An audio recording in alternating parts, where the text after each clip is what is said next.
Hello everyone, this is Serious Trivia, and welcome back to our 7-year reign of Talpi Let's Talk Lore series as we continue with episode 2, titled The Mystery of Zhen Jis's Death.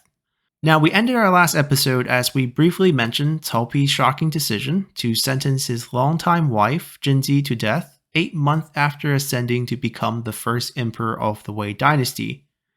Well, signs of Talpi's unhappiness with Zhen Ji had started to surface when he first moved to Luoyang without bringing her 4 months prior to accepting Emperor Liuxia's application. It still remains difficult to understand today why Zhen Ji had to die in such a manner. And to make matters worse, different historical records present different versions of this story, which does nothing more than to fan the flames of conspiracy theories revolving around the real reason behind Zhen Ji's death. And if we first turn to Wei Shu, or the Book of Wei, which was the official history written by the Wei court, it states that once Talpi had become emperor, the court had requested to have Zhen Ji named the empress. Talpi agreed, but Zhen Ji personally declined, stating that the empress position is of the utmost importance for the prosperity of the new dynasty. Thus, given her overall lack of talent and bouts with a chronic illness, she feels it's best for Talpi to reconsider and pick someone else for the position. But Talpi insisted 3 times as she declined 3 times, and just as Talpi decided to wait out the hot summer before officially inviting her to come to Luoyang in the comfort of the fall, Zhen Ji would succumb to her chronic illness before dying in Ye during June of 221. And following her death, a saddened Emperor Talpi could do nothing more than granting her the posthumous title of Empress before burying her in Ye.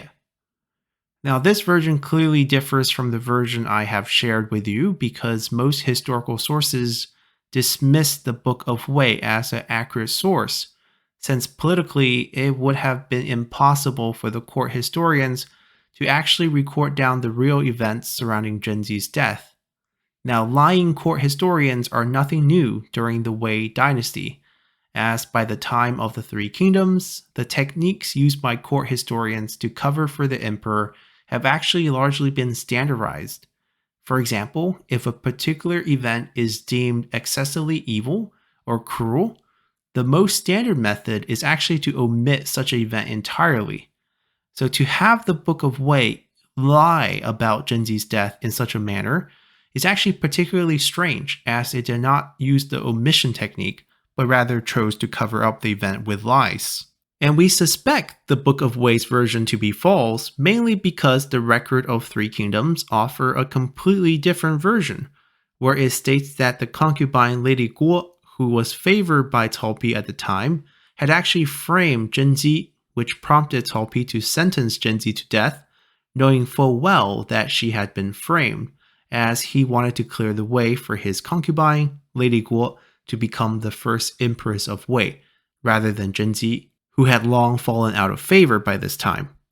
And the record of Three Kingdoms actually goes much farther and offers 2 additional tangent stories to this event.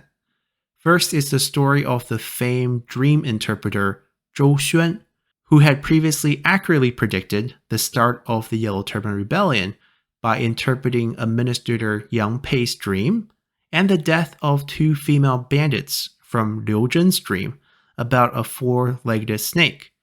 And in case you're wondering, it is Zhou Xuan's interpretation of the 2 female bandits with the surname of Zheng and Jiang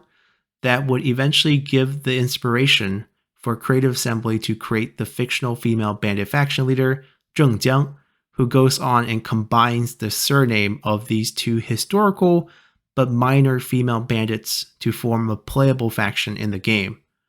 Now, according to the records of Three Kingdoms, Talpi had a dream about 2 shingles falling from the palace roof before transforming to a pair of lovebirds, not long after sending out the edict sentencing Zhen Ji to death. So he summoned Zhou Xuan to ask him about the meaning behind this dream. And Zhou Xuan answered that this dream probably implies that there will be imminent death within the imperial palace. And sure enough, later in the day, a fight broke out between eunuchs within the palace, leading to a few deaths. And seeing that Zhou Xuan was accurate once again, Cao Pi invited him back a few days later, asking about a new dream he had, seeing a gust of azure mist rising from the ground and stretching all the way to the heavens. To which Zhou Xuan responded that this means a highly ranked noblewoman will probably be framed to death. And knowing that he had already sent out the edict sentencing Zhen Jis to death a few days ago, Cao Pi became overwhelmed with regret and guilt as he tried to send a new edict, overriding the previous one.